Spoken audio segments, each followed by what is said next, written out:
یہ کیا ہوا ہے کیا نہیں ہوا ہے. اچھا قربانیاں بھی دی جاتی ہیں یہ. اچھا بیوروکریسی نے ایک تو تپڑ نہیں اسٹینڈ نہیں لیا, ایک آدھ نے اسٹینڈ لیا تو انہوں نے تبادلے کر کے کچھ کر کے ان کو رگڑا دے کے ان کو سیدھا رکھا ہے حکومت نے. ایک کام تو یہ کیا ہے. اگر بیوروکریسی ہی ڈٹ جاتی اور سیدھی ہو جاتی تو جمہوریت مضبوط ہو سکتی تھی. ان کا بھی اکٹھا ہونا بہت ضروری ہے جمہوریت کی خاطر. یہ جو ہے نا جی ہم منتخب ارکان ہیں جو چاہے کرتے پھریں جو چاہے ہم, یہ چلنے والا کھیل نہیں ہے, یہ بنتی نہیں ہے بات جی. اور اچھا آج ایک آدھ اور بھی ہے. اب رینجر کی گاڑی میں کراچی پہ حملہ ہوا جی, 13 افراد ہلاک ہوئے ہیں. یو این کی گاڑی میں وہاں حملہ ہوا. اچھا یوسف پلازا پہ ہوا, میں وہاں رہتا رہا ہوں جی, یعنی یوسف پلازا کے ہی سامنے کے بلاک میں فیڈرل بی ایریا میں مجھے اندازہ ہے اس جگہ کا جی. اور سراب روڈ پہ وہ ان کی وہ بھی قریبی ہے جی, پارک کرتے. اب تو خیر بڑے فلائی اوور بن گئے وہاں, اس زمانے میں تو صرف ایک پلیا سی تھی, پلیا تو نہیں لمبا پل تھا. اور وہاں ان پہ حملہ ہوا ہے کراچی میں. پھر دہشت گردی کی فضا بنتی جا رہی ہے اور ہماری سرحد پر افغان دہشت گردوں نے حملہ کیا ہے اور ہمارے فوجیوں نے یا مقامی لوگوں نے جواب دیا ہے, 9 ہلاک کر دیے ہیں ان کے بندے. ہر طرف جو ہے نا ایسی خبریں آ رہی ہیں کوئی جو خوشگوار نہیں ہے. اب ایک آدھ خبر اور ہے. ایک تو بلور صاحب نے کہا کہ کنفیڈریشن پر لا لیں بنگلہ دیش کی, پاکستان کی اور انڈیا کی. اکھنڈ بھارت یہی کہنا چاہتے ہیں نا جی.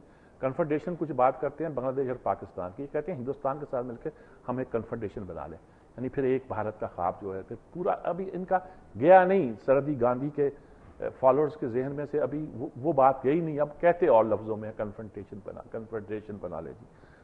اللہ رحم کرے ان کی حالت پر جی. باقی راجہ پرویز اشرف کے بارے میں آج ایک سٹوری ہے کہ باٹا کمپنی میں کام کرتے رہے فور مین کے طور پر, 3000 تنخواہ تھی. سانگڑ کے جس اسکول میں پیدا ہوئے وہاں کے حالات ہیں, کہاں پیدا ہوئے, پھر اسکول کے حالات ہیں, گاؤں کے حالات ہیں, واقعات ہیں, وہاں رہتے رہے, پھر شفٹ کر گئے یہ واپس, جیسی کہانیاں ان کی ہے. اور راجیش کھنہ کا انتقال ہو گیا, اس کے بارے میں پہلے تو آیا امرتسر کے ہیں, بڑا خوش ہوا, میری جائے پیدائش ہوئی ہے. پھر معلوم ہوا کہ بورے والے کہ وہ ہمسایہ ہمارا ہے, کہ وہیں پیدا تو وہیں ہوئے تھے, لیکن پھر امرتسر میں شفٹ ہو گئے تھے یہ لوگ.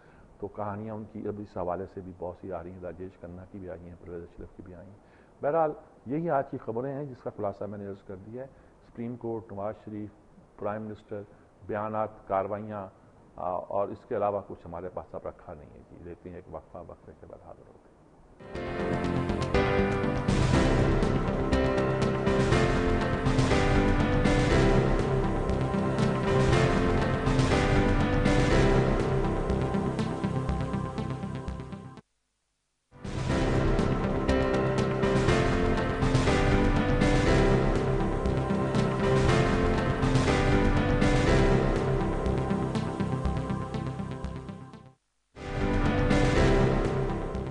ناظرین کرام, اس سیگمنٹ جس طرح کہ آپ کو معلوم ہے کوئی مہمان ہمارے ساتھ اسٹوڈیو میں موجود ہوتے ہیں یا آن لائن ہوتے ہیں. اس وقت اسٹوڈیو میں ہمارے ساتھ محمد عامر خاکوانی, ہمارے ممتاز تجزیہ نگار دانشور موجود ہیں, کالم نویس. وہ ان سے ہم بات کرتے ہیں آج کی صورتحال کے بارے میں. السلام علیکم, آپ کیسے ہیں؟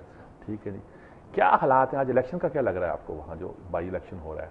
دیکھیے جھگڑا تو انہوں نے بہت ڈال دیے ہوئے ہیں, مسلم لیگ اور وہ بھی کنسنٹریٹ نہیں کر پائے. ہے بھی وہاں کانسٹیٹوئنسی کی پالیٹکس ہے نا, وہاں کے جو لوکل لوگ ہیں وہاں سے جو رپورٹس ہیں وہ تو یہ کہتے ہیں کہ اگر پی ایم ایل این اور تحریک انصاف اگر چاہتے سیریسلی اس کو لیتے تو وہاں پہ گیلانی صاحب کے صاحبزادے کو شکست ہو سکتی تھی. اب جو پوزیشن ہے ذرا مختلف ہے. مطلب یہ ہے کہ تو گیلانی صاحب خود وہاں جا کے بیٹھے ہیں, ایک انہوں نے اپنے اس پہ خاصا کام بھی کیا ہے, بلکہ یہ بھی کہا جا رہا ہے, بلکہ آج چھپا بھی ہے, خالد مسعود صاحب نے بھی کالم لکھا ہے, بڑا مزے کا لکھا, اور انہوں نے اور یہ بات ٹھیک ہے, درست ہے کہ وہاں انہوں نے کوشش کی گیلانی صاحب نے oblige کرنے کی بہت زیادہ, اور خاص طور پر آخری دنوں میں یونین کونسل کے اپنے سعودی عرب کے دورے پہ لے گئے اور لندن کے دورے پہ لے گئے لوگوں کو, یہ سب چیزیں وہاں پہ لیکن سنا واپس آ کے سارے بدل گئے, کہیں گے وہ تو خیر پالیٹکس میں ہوتا ہی ہے. لیکن اصل بات یہ نا, وہاں پہ کینڈیڈیٹ تحریک انصاف کا بھی نہیں ہے نہ پی ایم ایل این کا ہے.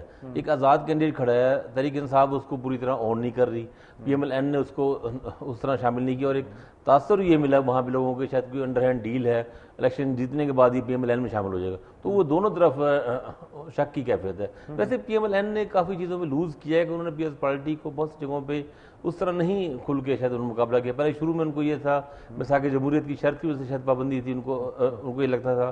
مثلا جمشید دستی کی سیٹ, میرا یہ ذاتی خیال یہ ہے اور میری جو معلومات کے مطابق مظفر گڑھ میں وہاں سے وہ سیٹ یہ جمشید دستی صاحب ہار سکتے تھے اگر میاں صاحب اس طرح اگر سیریسلی خود چلے جاتے وہاں پہ جا کے جلسہ کرتے اور تھوڑا سا اگر کوشش کرتے، کیونکہ تھوڑے سے ووٹوں سے اور یہ اگر وہ سیٹ ہار جاتے تو بہت سی باتیں جو تھیں جو اب کہی جاتی ہیں جی کورٹ فیصلہ کرتے ہیں لیکن عوام پھر الیکٹ کر دیتی ہے، یہ باتیں لوگوں کو کہنے کا موقع نہ ملتا یہ بات کریں پھر میر صاحب یہ باتیں بھی پی ایس پارٹی والے ایک خاص انداز میں کرتے ہیں. اب دیکھیں نا 200 رزلٹ آئے تھے، بگاڑی سے نذیر جٹ کے بھتیجے جیتے تھے اور جمشید دستی جیتے تھے، اور زرداری صاحب نے کہا تھا جی ہمارے جٹ اور ہمارے دستی جیتتے ہیں. ٹھیک ہے، اس کے کچھ دنوں بعد لودھرا سے حیات اللہ ترین پی ایس پارٹی کینڈیڈیٹ تھے، جلی ڈگری ان کی ثابت ہوئی، وہاں پہ الیکشن ہوا، صرف چند ہفتے گزرے ہوں گے، چند ہفتے بعد حیات اللہ ترین الیکشن ہار گئے تھے. محمد اختر خان جو جیتے تھے جو آزاد کینڈیڈیٹ تھے لیکن ان کو پی ایم ایل این کی سپورٹ تھی، اور پھر الیکشن انہوں نے پی ایم ایل این کی ٹکٹ لڑا تھا، تو وہ وہاں پہ تو عوام نے فیصلہ ڈیفینڈ کر دیا تھا. تو وہ اپنی لوکل وجوہات ہوتی ہیں. اس پٹی کا ایک تو لوکل کانسٹیٹوئنسیز ہیں یہاں، میں نے تو کل کہا بھی تھا کہ بھئی جتوئی کو بلا کے کھڑ نے کہا تھا میرے حلقے پہ الیکشن لڑو، یعنی اتنے کانفیڈنٹ شور سیٹ ہوتی ہے وہاں پہ. ہاں لیکن یہ اب کیا اس وقت صورت کیا ہے، پارٹیوں کی پوزیشن وہاں کیا بنتی ہے جی؟ مظفر گڑھ کی آپ بات کر رہے ہیں یا ملتان، یہ سارا جو ریجن ہے لودھرا تک اور سارا، دیکھیں وہاں پہ پاکٹس ہیں، کہیں پر کچھ پی ایس پارٹی کی پاکٹس ہیں. مطلب آپ دیکھیں 2008 کے الیکشن میں مظفر گڑھ ڈسٹرکٹ مظفر گڑھ کی 5 سیٹیں پی ایس پارٹی جیتی.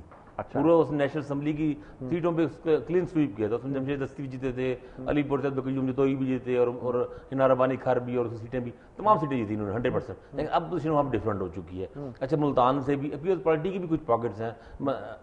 ضلع رنجبیر خان میں انہوں نے 3-4 سیٹیں جیتی تھیں ان کی، باول نگر میں کچھ ان کی اس طرح ان کی کچھ پاکٹس ہیں پی ایس پارٹی کی بھی، وہاں پہ ان کا خیر ان کا اپنا انفلوئنس ہے. لیکن اب ایک نیا فیکٹر آ گیا تحریک انصاف کا، کیونکہ تحریک انصاف کے بعد ایک تو شاہمد قریشی شاہ بھی شامل ہو چکی ہیں، ظاہر ملتان میں ان کا انفلوئنس ہے، جاوید ہاشمی بھی شامل ہو چکی ہیں، اور ڈی جی خان میں ویس لغاری کی بھی بڑی ان کی اہم اسٹرانگ پوزیشن ہے. اور ساؤتھ میں باقی جگہوں پہ بھی ایسے ایک یہ بھی فیکٹر ہوگا کہ وہاں پہ کئی لوگ ابھی شامل اس لیے نہیں ہو رہے کیونکہ تحریک انصاف کی پالیسی بڑی واضح ہے کہ جو اس میں آئے گا اس سے پہلے اپنے سیٹ سے ریزائن کرنا ہوگا، ضمنی الیکشن وہ لڑ نہیں رہے.